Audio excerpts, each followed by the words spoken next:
Coming to you live from Swamp on the plain of Swamp. This is Tap Tap Concede. Hello and welcome to Tap Tap Concede. I am Cameron, and joining me today is Ben. Thank you for having me, Cameron. It's great to be Swamp. Huh?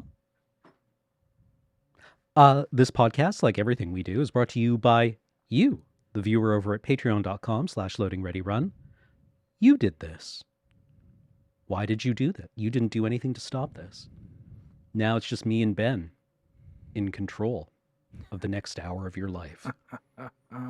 This is also brought to you by the very kind people over at cardkingdom.com. Cardkingdom.com, a constitutional monarchy of cards. Also, a clean, well-lit place to storm off.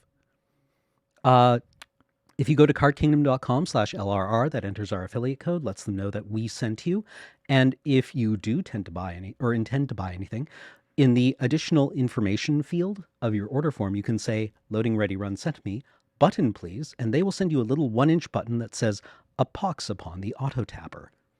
It's new. They're great people, fast shipping, a very nice gameplay space. I like it. Pretty good. Mm-hmm. Pretty good. So, this week on Tap Tap Concede, we have thrown the reins to you, the audience, and we are hosting a mailbag episode.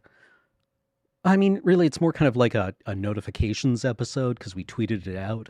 Mm-hmm. I guess it's a mentions episode. You got up in our menchies, and we're going to reply all. Oh, no. Not all of them. Yeah. I guess we should just get started then. Please, let's. James, what's our first question? How are you doing? Do you want the real answer or do you want the polite answer? I think I'm a little over-caffeinated this afternoon. Okay. I had too much coffee, maybe. I went to play basketball, and I hit the rim and the ball went over the fence. And there were dogs in the park nearby. And a dog bit my basketball and punctured it. Oh, no. And then the woman whose dogs was wildly apologetic and was like, I have to e-transfer you for this or I would feel so bad. And I'm like, after 5 times of saying no, I'm like, sure, okay. Okay. And then she's like, how much is a basketball? And I lowballed myself. Oh, really? Yeah, I was just like... They've got me like $60, right? For the one that I was using, it was 65. I told her 40. I felt bad. Like as an owner of a dog that is not the most well-trained, I was like, look, I get it. Dogs will be dogs. It's fine. And then I was like, wow, I sure am out $25 now. Oh, $25 I could have used at cardkingdom.com. Cardkingdom.com. Cardkingdom.com. Yeah, that's how I'm doing. Yep. But more generally, I'm actually pretty happy. Hell yeah. Yeah. It's a weird feeling. I don't know what to do with myself, and I'm constantly suspicious of it. Mm-hmm. That'll happen. Yeah. Womp womp. Next question.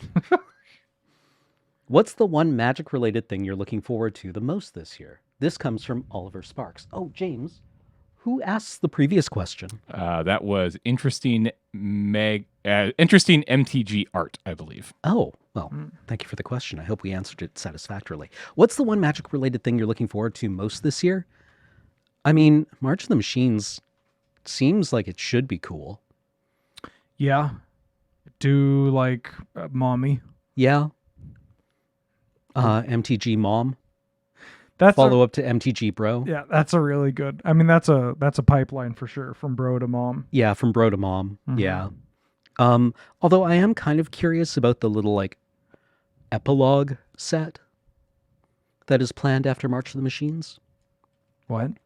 Yeah, there is like they have said that they don't want the entire story spoiled in March of the Machines, kind of in one instantaneous drop, right? You know how in Magic sets you get, kind of a long story arc but there's no beginning, middle, and end. It's just this pile of cards that occurs instantaneously, and you kind of have to like order the story out from it. So they are releasing an epilogue set to March of the Machines, which presumably has the set's ending in it, or this story arc's ending. I hope the good guys win.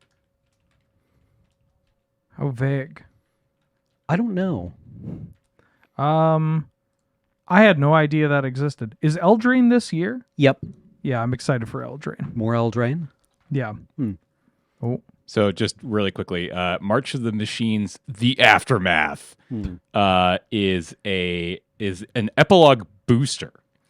So epilogue boosters continue the story in between sets. Each lore-packed booster guarantees a foil and a showcase card.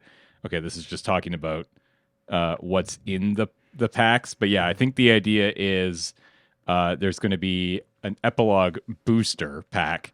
I don't know how many cards are in the epilogue set, or if they're standard legal, or I don't know, but that's what it's called. It's called March of the Machine: The Aftermath, and yeah, that's what that is. Oh, well, I take it back.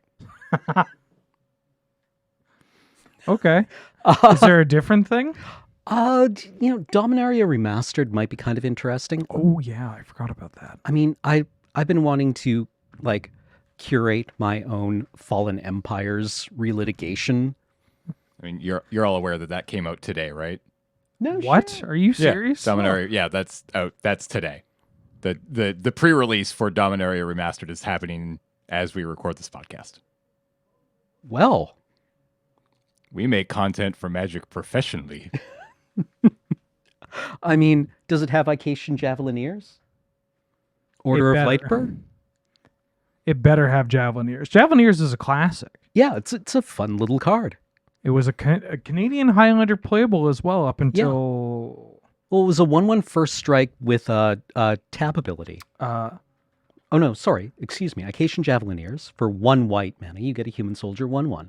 Ication Javelineers enters the battlefield with a javelin counter on it. Remove a javelin counter from Ication Javelineers. It deals 1 damage to any target. Mm-hmm. Yes. So yeah, it's in the set. Nice. Just from the... Although, Sorry, this is in the set. This is just from the Miko version of the cards, which is what they released a few weeks ago when they spoiled the whole set. I still don't... The whole set's been out? Yeah, the whole set's spoiled. It's been spoiled for a few weeks now. They spoiled it in like 1 day. They were like, Here you go. I think it was before Christmas. This is why I hate the holidays. yeah. Nothing's real. You can't get things in the mail. Yep. Everybody's closed. And then this happens. Yeah, an entire set comes out with one of my favorite cards being reprinted in it. I mean, although I did prefer the original Fallen Empires art. Oh, and you have options too. Yeah. Yeah, which one was your favorite? God, was it Richard Kane Ferguson? Or there was, oh no, what's his name? It's the Drew Tucker one. Drew Tucker. There's Drew Tucker, there's that one. The Drew Tucker one. There's though. that one. Mm-hmm. There's that Scott- one. Or Scott That's- Kirshner. That that's was the one I was yeah. thinking of. Those are the Excuse me. 3. Yeah, it does kind of have the Drew Tucker, like, watercolor abstraction to it. In my head, the art was a lot more messy Yeah, than this. but I don't know. This is a good card. It blocks well. Mm-hmm. Kills Ragavan. Yep. Or Birds of Paradise. Mm-hmm. Good card. Mm-hmm. Good card. I look forward to drafting it. Probably not. Yeah, I can't believe... James, can Cameron and I both get a box of Dominaria Remastered from the site? No? Maybe? I don't know. This is like, go ask the money guy. I'm not the money guy. Go ask Okay. Beach. Okay. I mean, you're probably better to ask Graham, honestly. I feel like if you're going to ask anybody who has Ask Graham. who has access to the money. I mean, I have access to the... See, you this know is why what? this is why we Booster butter- boxes for everybody. Yeah. This is why you butter up James. Yeah. Oh, man. Okay, I had no idea it was that easy. Yeah. James, can I get a box of the Eldraine set too?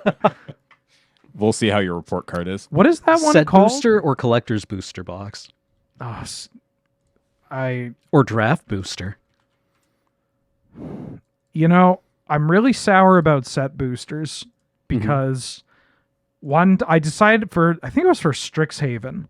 I was just like, yeah, I'll get a box. You know what? I'll get a box. And I got convinced to get a set booster box instead of draft boosters. Mm-hmm. And then I realized I really don't like alternate border cards. Yeah. I think the Magic border is really good. Yeah. And it looks really good. And I got a set booster box and I was like, I got all these cards that technically I wanted, but in borders that I didn't like. So I'm like, what the hell do I do with these? Do I have to talk to people and be like, hey, do you want this Galazeth Prismari or whatever in a goofy frame? Yeah. So the other things this year, you asked, Wilds of Eldraine is Okay. what Eldraine is called. There is the Lost Caverns of Ixalan. Oh, right. And then we also have Lord of the Rings this year. Right. And we have the Doctor Who Commander decks coming out this year. And then I presume there will be some sort of summer set that we don't know about yet.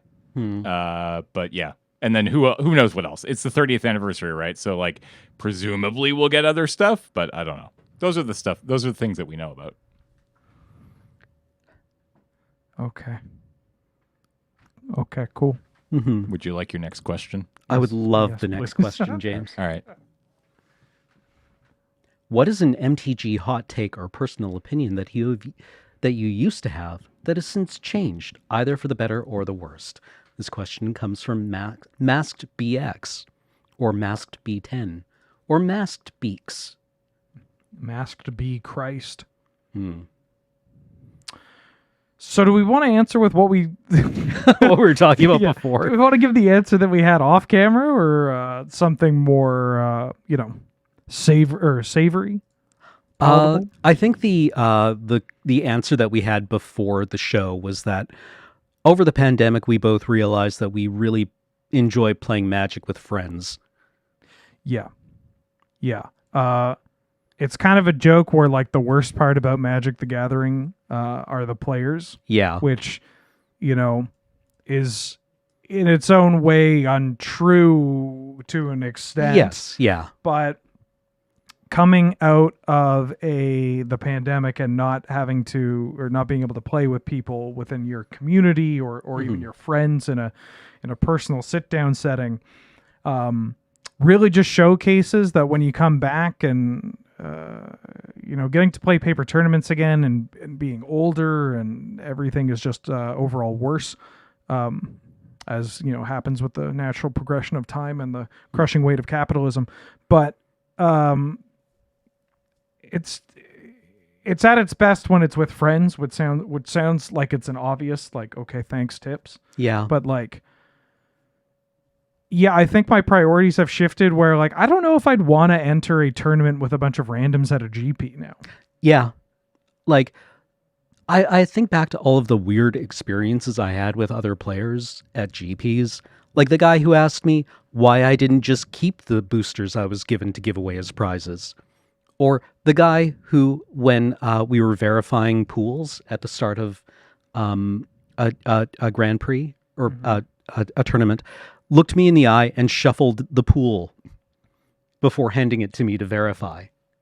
And I got a delay of, I got a warning from the judges for not verifying quickly enough. Wow. And it's like,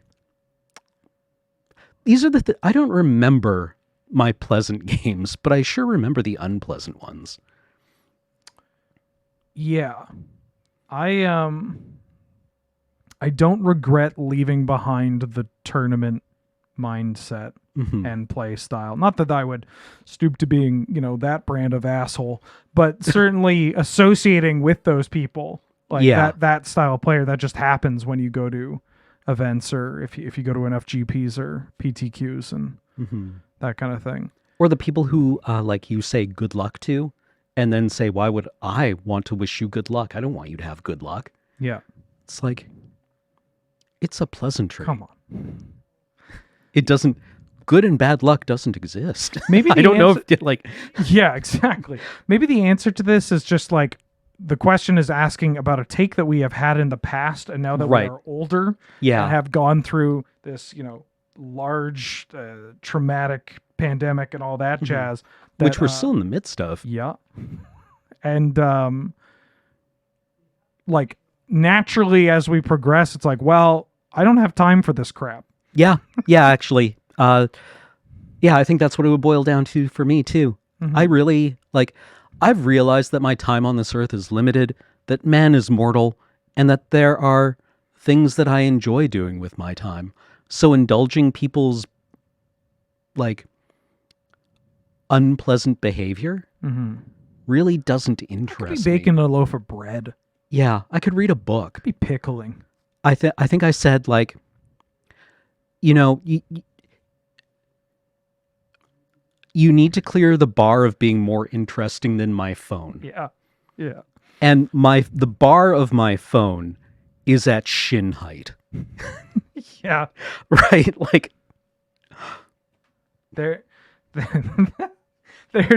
It's just, again, for Magic, there's a lot of investment prior to it. Like, you have to have the cards, you have to show up, you have to pay the money for the entry fee and the familiarity. And then, obviously there is indeed a risk in going and playing, even if people are masked and all that jazz. And then, you can just run into, Dickhead into Dickhead Jr., back to back, and be like, oh, wow, this was unpleasant. And there goes my, hours. Yeah. Which, putting that up against watching the same Pokemon speedrun I've been watching for the past 5 years or whatever. Exactly. Just being on my couch on YouTube, the speedrun will win. It's not as if you have to do anything extravagant. Yeah. To sell me. I mean, I could go home and put on season 1, episode 9 of The Terror. Oh yeah, God. The Open Sea. This is now just a podcast about The Terror. It is. So I suppose you could say that over the course of the pandemic, we have become grumpier, like an unfunny Statler and Waldorf, who are also hurtful. I will say this, though, to give a positive spin to it, not out of necessity, but out of just being, upfront and truthful with myself, is that because I feel like I can't make it out to every Monday night, I'm talking about Canadian Highlander in this, and with a community that I know very well, and that all have the same kind of opinion or similar opinion to what we have, where their time is precious, they're older, they got families, whatever. When I do get to go out, it's a blast. Yeah, it has given me an appreciation for the positive experiences. I realized earlier I said I don't really remember the pleasant ones, but I do remember the positive ones. And relatively few of them are spent across the table from someone, unless that is also concurrent with an interesting conversation. Yeah. But there are people where I am happy to see them across the table, because it usually means that I'll have someone to go hang out with for coffee between matches. Yeah. Right? Or after the game, I will have an interesting meal with someone.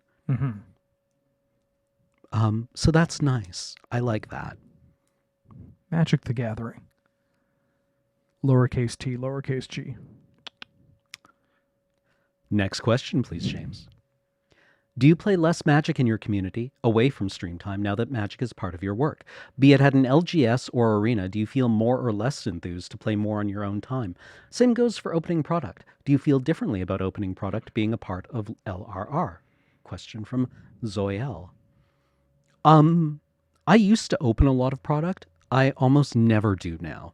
I will just buy the card I want. And I think that is the correct approach. Yes. I mean, I've cracked collector's boosters on my stream, and it was, wasn't great, actually. Yeah. But it was a good experiment.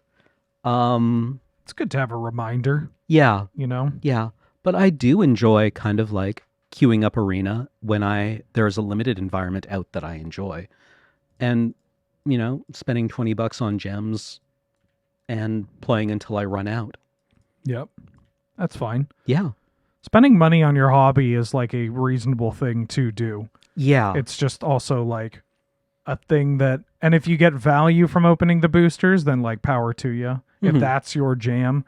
Yep. If people talk about it as though it's like a lottery ticket in very disparaging terms, which I mean they probably should be, but at the same time, like if that's what you really need as a pick me up at the start of like in the middle of the week or whatever. Yeah, exactly. Like, it has a bit of a randomness thrill to it, and there's a tactility to sorting the cards, and it's there's a little bit of satisfaction. I can get that. If it's not completely self-destructive, wherever you can find your happiness, take it, right? Having worked in a card store when I was younger, opening product outside of like the PPR kits, that's a highlight. But like outside of that, it is dead to me. I am numb inside. It's just like I could, you get to a point where you've done it so many times where you're like, I could just open and sort this box in like 6 minutes, and these cards don't mean anything to me. There are a couple of them where I'm like, yes, that is a certain dollar amount. Cool. Right. But it's just whatever. But playing, no, I mean, from a like a health aspect of taking a step back and being like, I played Magic on stream for 5 to 6 hours today.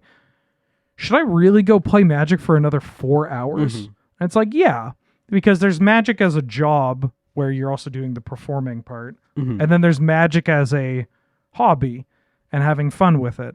And you have fun with the job, but like there's a very clear line of like, I mean, I have streamed Arena on my home stream, and I've never enjoyed it. Right? It feels like I'm trying to do a crossword puzzle on stream or playing solitaire. Yeah. Right? Yeah. At least with Magic Online, as somebody that streams both Arena and Magic Online, Magic Online is there's a certain charm to how crappy it is, right?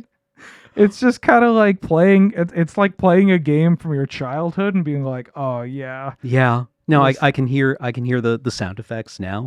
The boom of God, I don't even remember. I remember the pack cracking crinkle noise. Yeah. They're like, yep. Yeah, the noise of a zombie. The charm of the red arrows. Yeah. James, next question, please.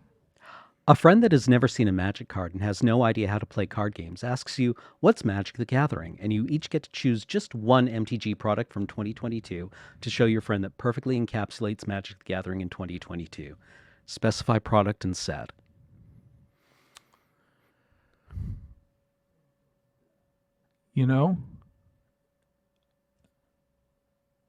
I don't remember if maybe this didn't even come out. I would pick like a challenger deck. Yeah. Yeah. Which seems a little weird. There are players that only play Commander. That's all they know. And their idea of Magic is just Commander. And they don't understand anything outside that. And that's okie dokie. That's fine. That's a great way. Like if that's how you engage with the game, great. But if we're talking about learning like how most 60 card 1v1 Magic is played, which will also just kind of like pool into how limited is played, then picking like a challenger deck where you have 4 of copies of cards, you have a clear goal in what your deck is doing, right, and teaches you often the fundamentals of like what these different card types are, how decks often use these card types, and like how you might play against people and be like, wow, I keep getting my ass kicked. Why is that? And they go, well, here's what a sideboard is and how, a best of 3 can be played. And I think that would be, I think that's it. Challenger decks. I like that answer. I do like learning the fundamentals. I find I have seen people ask this question and be offered somebody's $4,000 Commander deck as a learning experience and just bouncing off hard, right? I'm not convinced that Commander is the entry-level product. A lot of its evangelists seem to think it is. It is the way a lot of people have fun. That's totally fine. But it gets complicated very quickly And a lot of the good gameplay fundamentals that are useful in head-to-head 60 card 20 life Magic kind of go by the wayside. I mean, I don't trust a format where Goblin Guide is a bad card. Right? Hell yeah. God, I use that line so often. Like talking about like why if people are like, Ben, how come you don't play CDH? Or like what's the difference between CDH and Canlander? Or like or for this very one of like, should I teach my friend how to play Magic through Commander? It's like, I don't know. I think people need to understand the value of Goblin Guide. Yeah. Right? Yeah. I mean, maybe your friend is the kind of person who will immediately latch onto Commander and get it.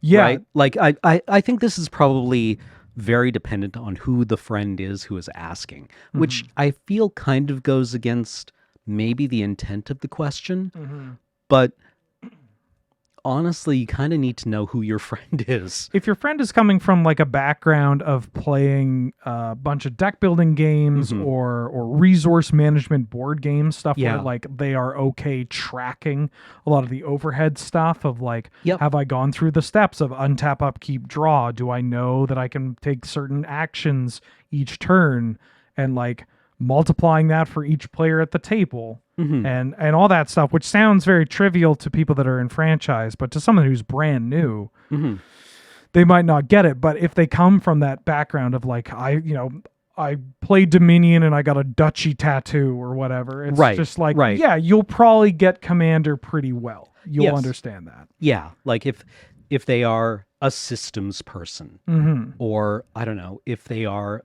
a head-clicking robot who likes FPSs, those two players are going to have probably different, get different mileage off different entry points into Magic the Gathering. Good answers. Yeah, yeah, good work, everyone. Good hustle. If you were tasked with picking a set of cards for a secret lair to be reprinted with a poem on it, a new poem, a la Love Song of Night and Day, or an existing poem, what set of cards would you pick and why? Calvin Runard asked this. I got a really stupid answer. So, do you want stupid answer or sincere answer? I mean, both. We got time. We got half an hour. Okay. Oh wait. No, this joke sucks. It doesn't even work. I was trying to do the dig. Oh, well. And then I was just like, oh yeah, you pick 3 cards with well, and then the card dig up. And then no, that doesn't work. God, I don't know. My friend, if I can jump in. Yeah, please do. My friend Leah Miller, said that she really wanted to find the person who wrote the Tumblr mushroom copy pasta. With the person like holding the gun to the mushroom, screaming, "Tell me the name of God. I'm not afraid of you. Yeah, you can't kill me in any way that matters." Yeah. And making a secret lair based around that, which, has a poetic quality to it. But you could easily see the kind of cards that would go into it. I feel Life from the Loam would be in this. Yeah.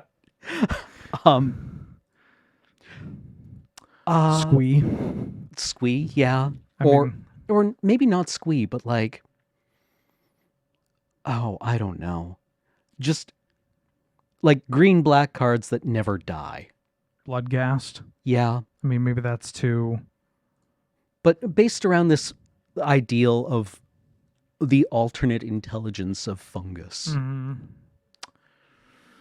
Life from the Loam is a good one. I think that's just the best one to start off with. Anyway, that suggestion lodged itself in my head and it has never left. If you wanted something more literary, I mean, William Carlos Williams, Asphodel, That Greeny Flower, is something that I've always thought was really lovely because it has this wonderful line about, it was then that I knew that there are flowers too in hell, right? And it's nominally a poem that he wrote towards the end of his life about his wife. But, I'm sure you could pervert the lines in that poem and put them on like Grey Merchant of Asphodel or something. Yeah. To great effect.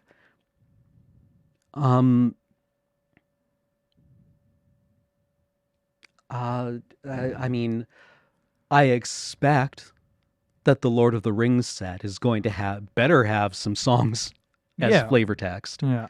Um, God, I forgot about that. yeah. Until today.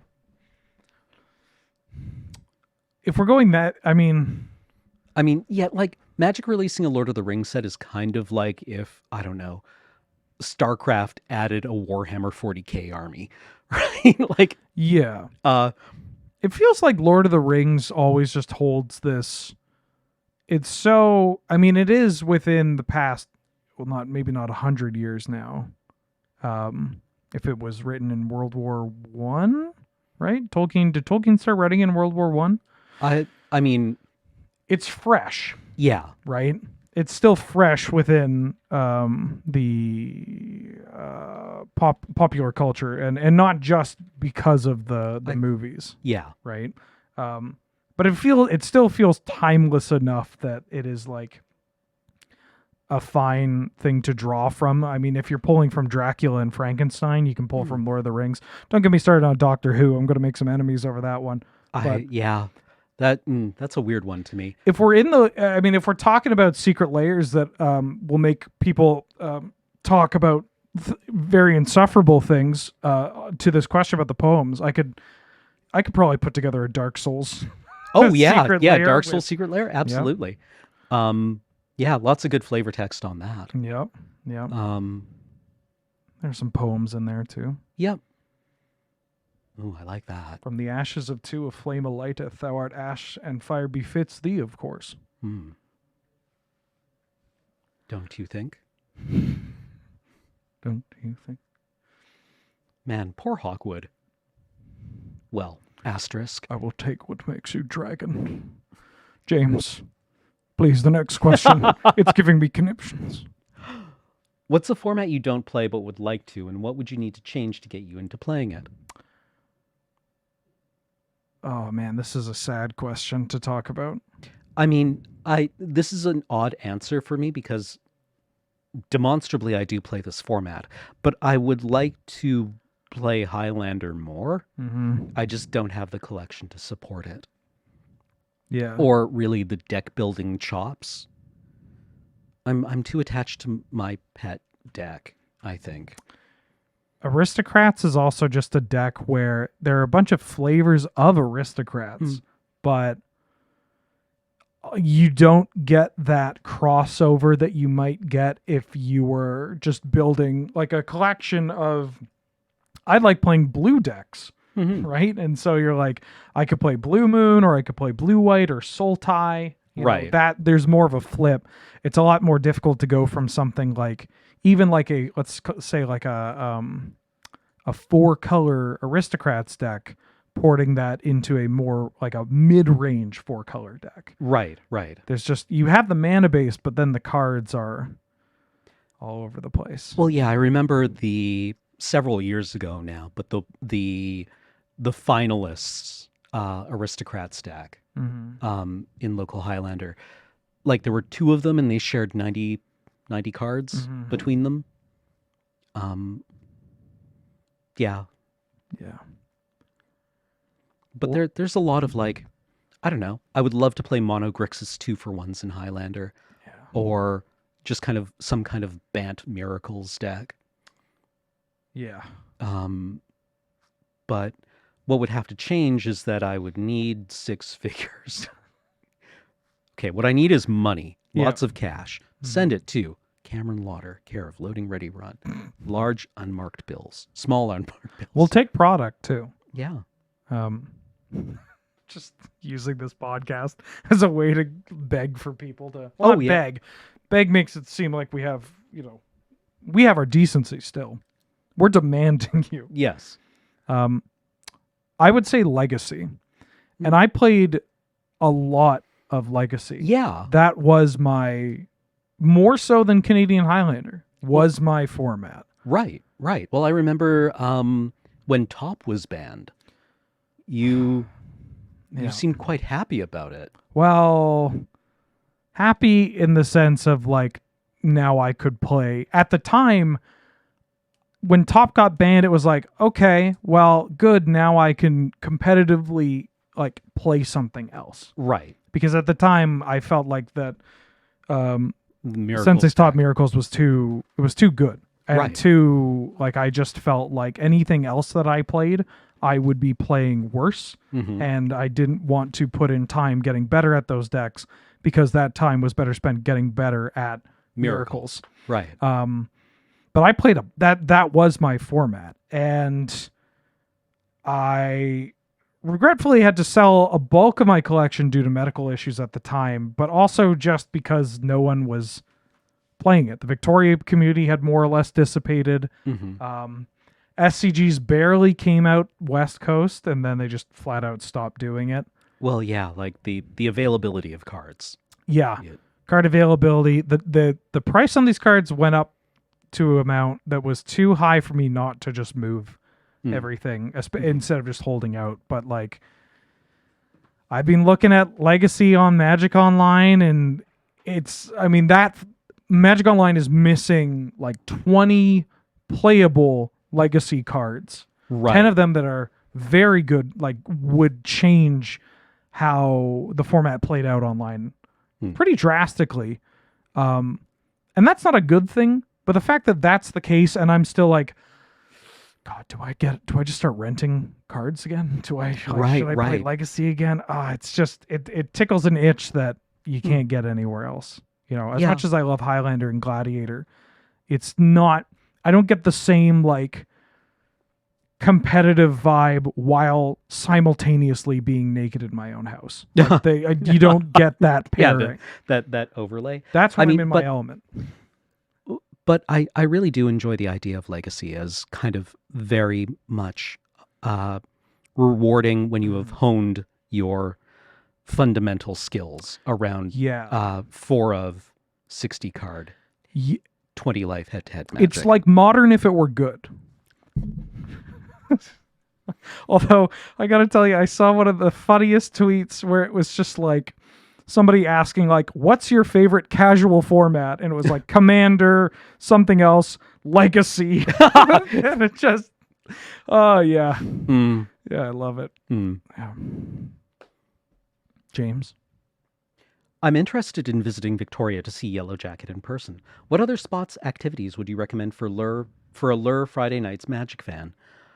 Well, I suppose it depends what you're into. There are a lot of places I go to just kind of like read a book and drink coffee, which is, you know, kind of 90% of my life. Yeah. I don't know. I sit around in my house and click on things on my computer. I drink coffee and read books, and I go for very long walks. Basically because I've spent too much time doing those other two things, and I need to remember that there's an objective reality that's further than a foot away from me. So if those are things you're into, I can list activities. We're very similar in that regard, Cameron. Yeah. I'm trying to think of like, well, I don't do anything. If I could, I would at least give it a shot. Like if it was possible, I would attempt for, maybe a week, see how I felt about it.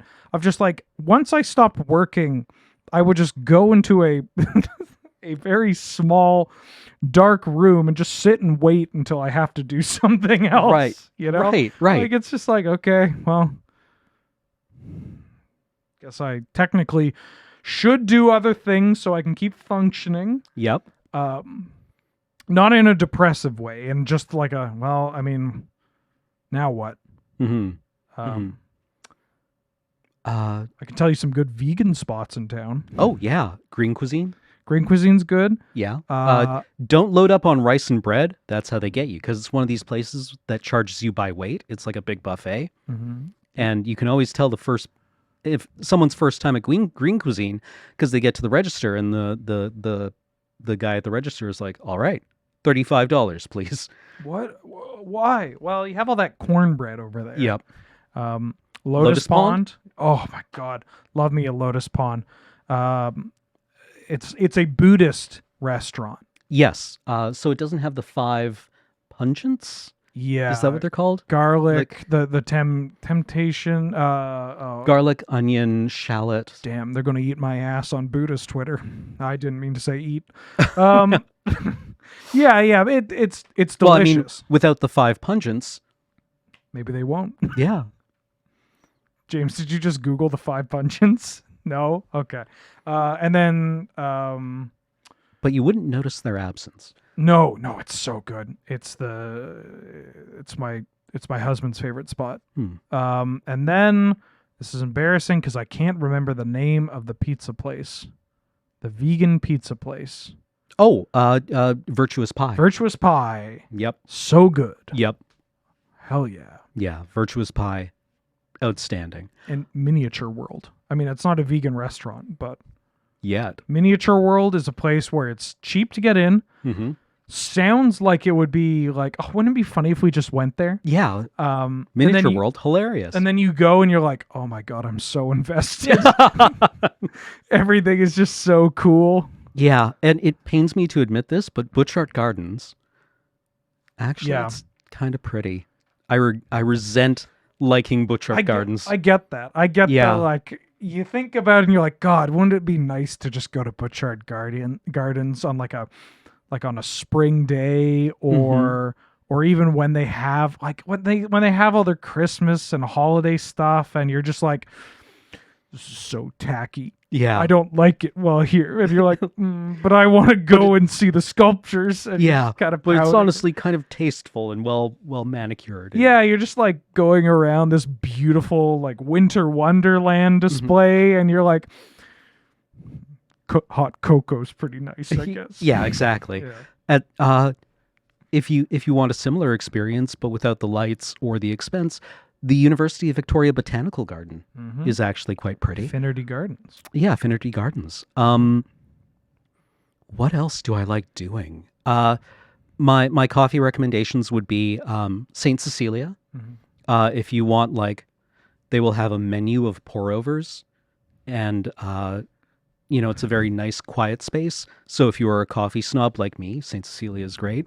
If you want, like, I don't know, a cinnamon dolce misto, but don't want to be caught dead in Starbucks, Hey Happy or Habit have got you. We're an island.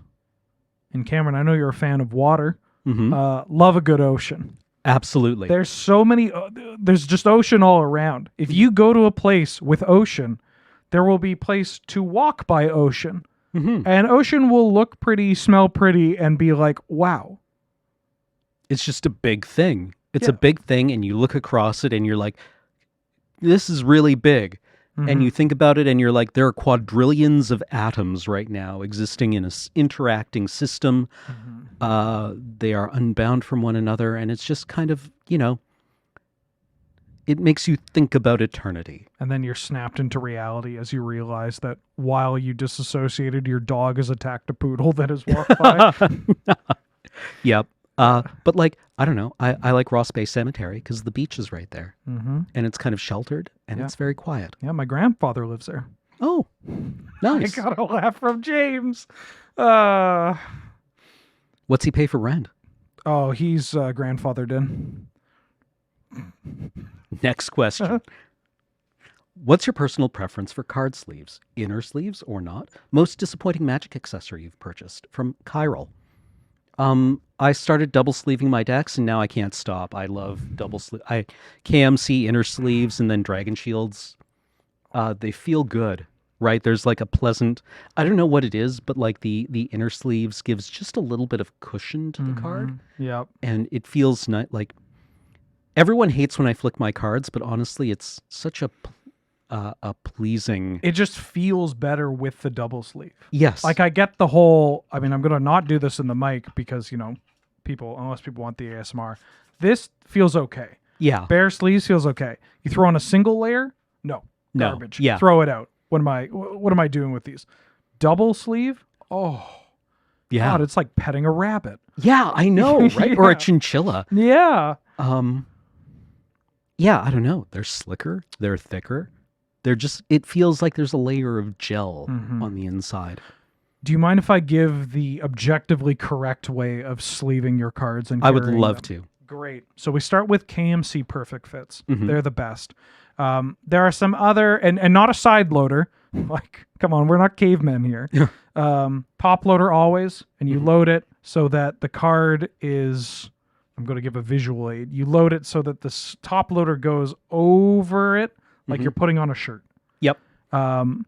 Then you take, and I'm very strict about this, Dragon Shield Classics, or specifically Dragon Shield Art Classics. The Dragon Shield art cards are on, or sleeves are honestly They're so good. their back has like a kind of a satin finish, which I just like touching it. There are a lot of complaints people might have with some of the classic sleeves where they smudge a bit depending on the colors, or that when the backs smudge, they can kind of like stick together.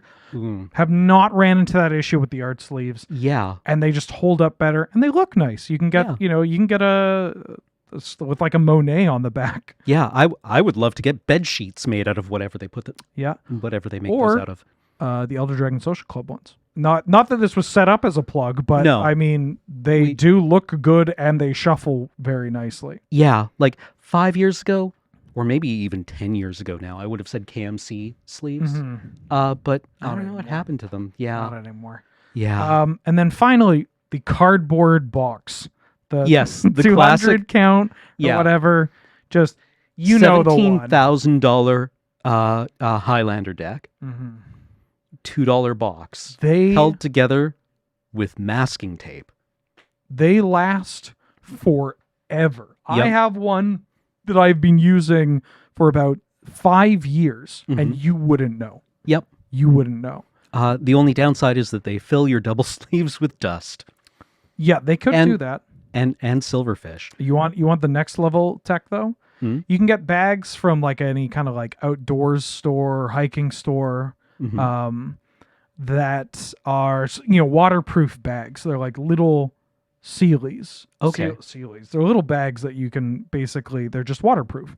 And that is the one issue with the cardboard box, is that if you spill water onto it, it's not going to work out super well. But you just throw it in that bag if you're really worried, and it's just a little extra step to protect your cards, and they're perfect. The most disappointing thing, most disappointing accessory, I don't know, every playmat? Yeah. Yeah, I've never had a playmat where I've been like having a playmat, obviously absolutely necessary. Yes. Can't play Magic without a playmat. I just can't do it anymore.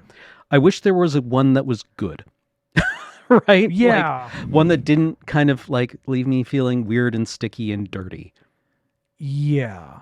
I think that the Ultra Pro playmats, there was a while that specifically the playmats that they gave out at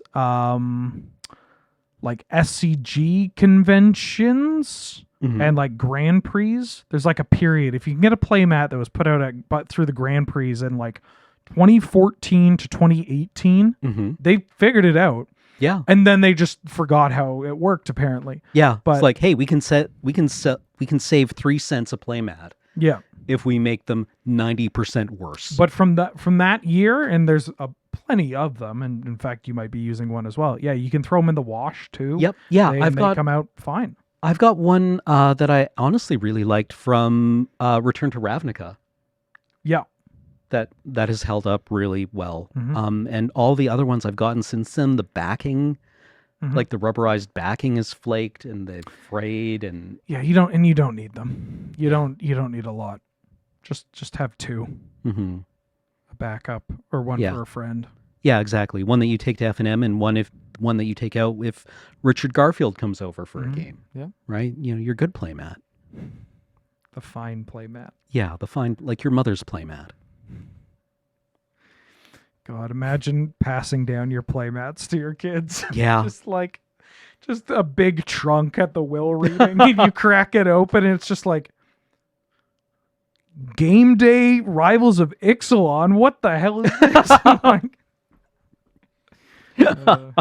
right, this is your last question. Thank God. Which would you rather fight? One massacre worm-sized beetle or 100 beetle-sized massacre worms? You know, massacre worm-sized beetle. That's just too big. I think if someone put a bucket of beetle-sized massacre worms in front of me, I would lose my mind in horror and disgust. Yeah. Like it would just be this writhing mass of like things like worms with teeth. Do I get a hammer? Yeah. Can I get a hammer? Yeah, James says yes. Have you ever seen the movie Pi? No. It's a Darren Aronofsky movie. Oh. It's a good one. Okay. I thought you had seen it. No. I thought you were a fan of it with me. There's a scene, the main character has terrible migraines, and at one point he has a nightmare when he's suffering from a migraine where he finds his brain in the kitchen sink and he just starts screaming and trying to wash it down the sink. Oh, yeah? And that's how I feel I would react seeing a bucket of beetle-sized massacre worms. Yeah, that's fair. That's a lot of teeth. It's too many. It's just like, no. But I gotta it would be like finding it would be like a bucket of millipedes or something, right? Yeah, but I feel like, I don't know, you put a hammer in my hands and I'm going to shatter both hubris and whatever's in front of me. Like it's a certain, like the courage that was instilled. Like, I mean, that's like massacre worm is huge. Mm-hmm. Although what is the beetle? I mean, the beetle just might get me in size. Is the beetle docile? Because like, oh, they skipped leg day. Yeah, you can shatter those ankles. I don't even need a hammer. But then the beetle is going to make some kind of weird pained noise. Oh yeah, I don't know if I could deal with that. Right, like it's going to I feel it's not going to scream or even moan in pain. It's going to somehow giggle in agony, right? It's going to be really unpleasant. I would probably objectively, I would fare better in a fight with 100 beetle-sized massacre worms. Because fundamentally I'm going to be able to take that. But I think a giant beetle, I would just feel bad about hurting. Yeah. Yeah.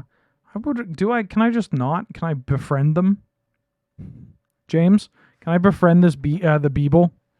The beetle requires a very vast payment of riches to be befriended. That's fine. Cameron mentioned that it would make a giant, it would agonize, right? And make some noise. And like anytime my animal's making noise that is distressing, I feel so guilty that I want to prostrate myself and give them $100 bill. Just slide it across the floor. I'm sorry, whatever happened that you're unhappy with, but I hope we can fix it. Cat's completely forgotten about it. Just moves on with their life. Oh, wouldn't it be nice? Yeah. To just be over it, moment to moment. That would be so great. If I could forget stuff that happened in grade 8, my life would improve significantly. Oh. Anywho. Yeah. Well, thank you for joining us on this mailbag episode of Tap Tap Concede. Hell of a way to start. I mean, this isn't the first podcast of the year, surely. Sure is. It is? Yeah, this is the first Tap Tap. God. We've been off for 2 weeks. First Tap Tap of the year, and we put audience on roast and then wished for oblivion. Yeah, we said, send us product, give us money. Oh, yeah. You're all the worst. Go to the ocean. Graham Kathleen Nelson would come back next week and be like, what did you do? Yeah, people hate us now. I expect the comment section down in the comments for engagement purposes. Lie. Just leave a comment. Leave a comment that just says something like, wow, this was so moving. It's really made me rethink my relationship with my friends, my family, and my community. Thank you, Benjamin and Cameron. Yeah. Thank you so much. I found this honest and open discussion between the two of you to be very uplifting. And It has led me to a spiritual awakening. Look, they're not going to look. Graham and Kathleen Nelson, they're not going to listen to that episode in whole. No. But they'll read the comments. So lying, it's perfect. It's so easy. Mm-hmm. And it's on YouTube, so you can get away with it. Yeah. And honestly, none of you are listening to this anyway. You're just writing in the comments. James hasn't even hit record. I'm not even really here right now, and this isn't happening.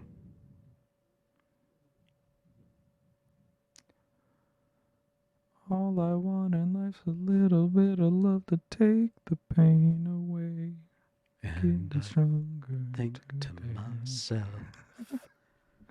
what a wonderful world. Anyway, thank you for joining us on this first Tap Concede of 2021. You just rewound yourself by 2 years there, friend. 2021. You said 2021. You didn't even say 2022.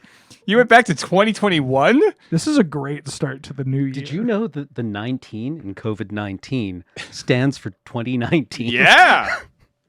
Oh, Jesus. I mean, yeah, but... Oh, God. Anyways, Patreon. Thanks, Patreon. We appreciate you all. Cart Kingdom, you guys are awesome. Thank you so much. Let's get the hell out of here, man. Yeah. Okay. Yeah, before the Patreon drops anymore. Bye. Bye. Thank you.